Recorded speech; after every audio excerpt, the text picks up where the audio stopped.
नमस्कार फ्रेंड्स, रोज वॉइस में आपका स्वागत है। आज का कहानी का शीर्षक है ठंड में ठंडे चूल्हे की कहानी।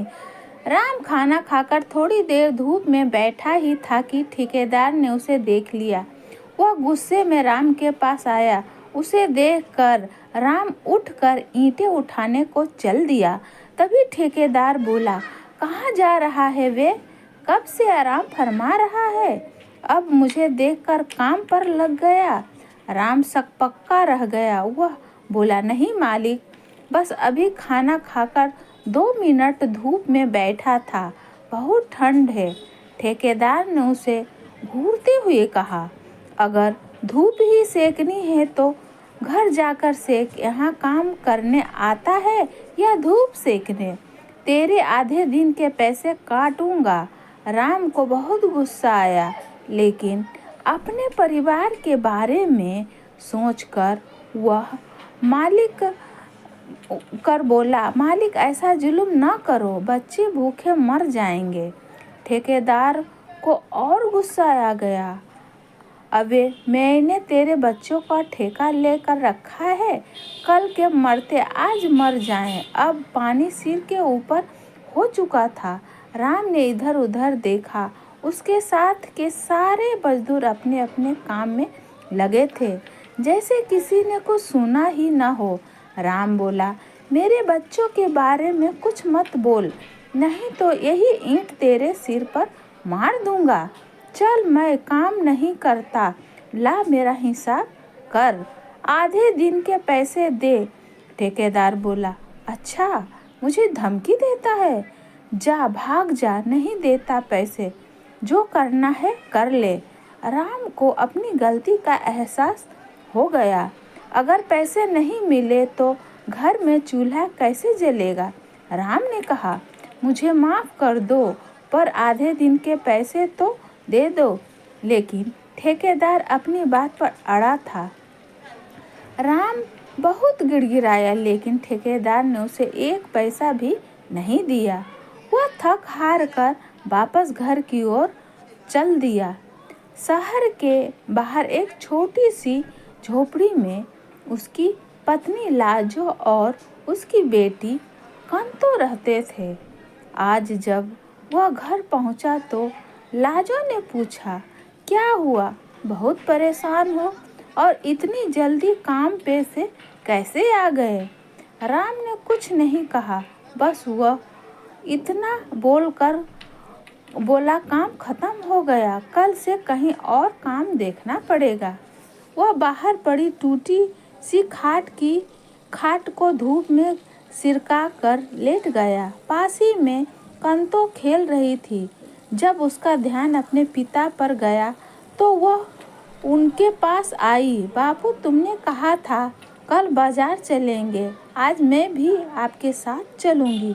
यह सुनकर लाजो भी बाहर निकल आई। हाँ जी, आज जल्दी आ गए हो तो घर का राशन लेने चलते हैं। घर में कुछ भी नहीं है पकाने को। परसों सामान लाए थे, 2 दिन चल गया। राम सोच में पड़ गया। फिर वह बोला, मेरे पास पैसे नहीं है, ठेकेदार ने बेईमानी कर ली, मुझे आज पैसे ही नहीं दिए। लाजो सिर पकड़कर बैठ गई। हे भगवान, अब क्या करेंगे? कहाँ से खाना पकाऊंगी? हम तो रह लेंगे, लेकिन कंतो भूखी कैसे रहेगी? राम करवटें लेकर लेट गया। उसके पास इस सवाल का कोई जवाब नहीं था। शाम होने लगी तो राम चारपाई को झोपड़ी के अंदर ले गया और एक पुराना सा कंबल ओढ़कर लेट गया।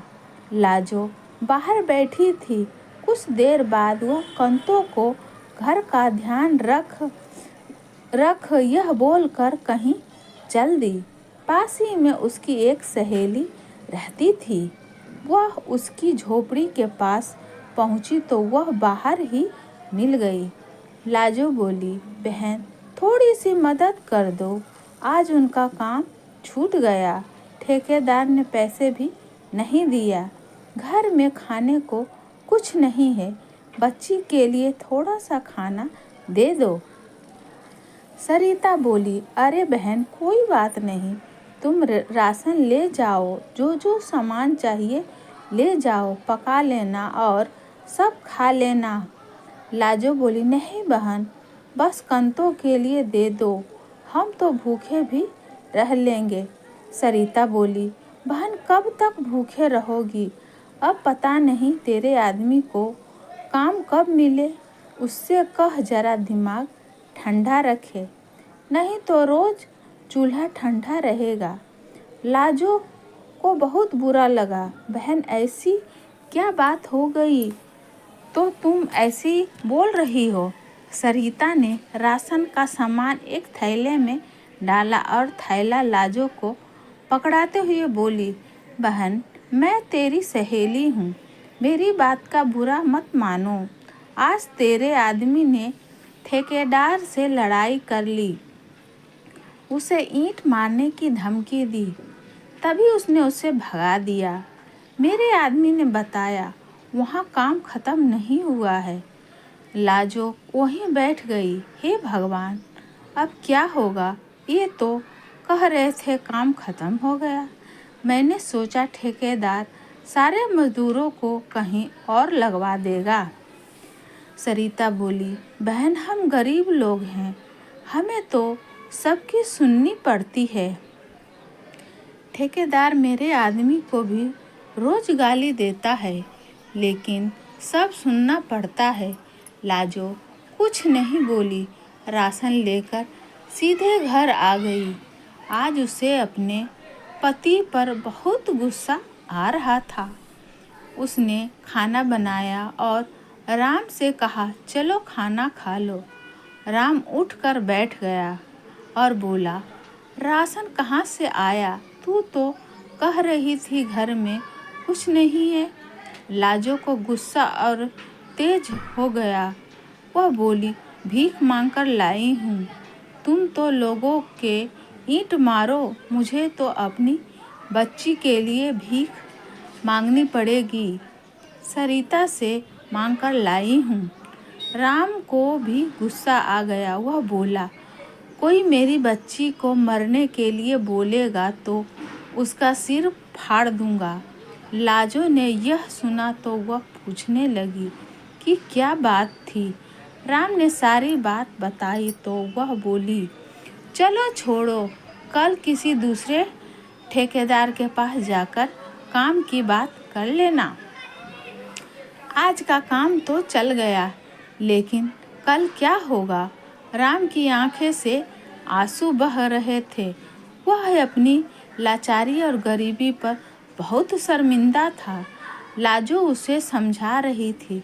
राम बोला, हम गांव में कितने सुखी थे, सूखी रोटी मिलती थी, लेकिन पूरे गांव में इज्जत थी। यहाँ शहर में बेइज्जती भी होती है, मेहनत भी ज़्यादा करनी पड़ती है और पैसे भी कम मिलते हैं, ऊपर से महंगाई। लाजो बोली, मैं तो पहले ही कह रही थी यहीं रहते हैं, आप ही को लग रही थी शहर में जाकर ज़्यादा पैसे कमा लेंगे। राम चुपचाप खाना खाकर सो गया। कंतो भी खाना खा लिया था, लेकिन लाजो के हल्क से एक निवाला भी नहीं उतरा था। अगले दिन राम ने काम ढूंढना शुरू किया, लेकिन कहीं भी काम नहीं मिला। वह शाम को घर आया तो पता लगा कंतो को तेज बुखार है। वह उसे डॉक्टर के पास भी नहीं ले जा सकता था। लाजो के पास कुछ पैसे थे तो केमिस्ट्री से बुखार की गोली ले आया और कंतो के सिर पर पट्टी रखता रहा। जैसे तैसे रात गुजरी, भूख से दोनों बेहाल थे। कंतो का बुखार उतर गया था, लेकिन वह बहुत कमज़ोर थी। राम सुबह उठकर उसी ठेकेदार के पास पहुंच गया और बोला, मालिक मेरे से बहुत भूल हो गई, माफ़ कर दो, वापस काम पर रख लो। ठेकेदार बोला, नहीं भैया, कल तुझे गुस्सा आया और तूने ईंट मार दी तो मैं तो मर जाऊंगा। एक काम कर, मुनीम जी से अपने आधे दिन के पैसे ले जा और मेरा पीछा छोड़। राम पैसे लेकर घर आया। पैसे लाजो को दिए। लाजो कुछ सामान ले आई और कंतों के लिए थोड़ा सा दूध ले आई। राम बोला, लाजो चल, इन बचे पैसे से गांव चलते हैं। वहाँ इज्जत की 2 रोटी तो मिल ही जाती है थी। कभी भूखे नहीं सोना पड़ा। यहाँ दिन रात मेहनत करके भी चूल्हा ठंडा पड़ा है। लाजो बोली, मैं भी आपसे यही कहना चाहती थी। अपना घर अपना ही होता है। इस शहर में, इस झोपड़ी में ठंड में पड़े रहते हैं। अब तो चूल्हा भी नहीं जल पा रहा। चलो चलते हैं। सारा सामान बांध कर वे तीनों हमेशा के लिए गांव चल दिए। तो फ्रेंड्स, ऐसी कहानी सुनने के लिए चैनल से बने रहे। इस वीडियो को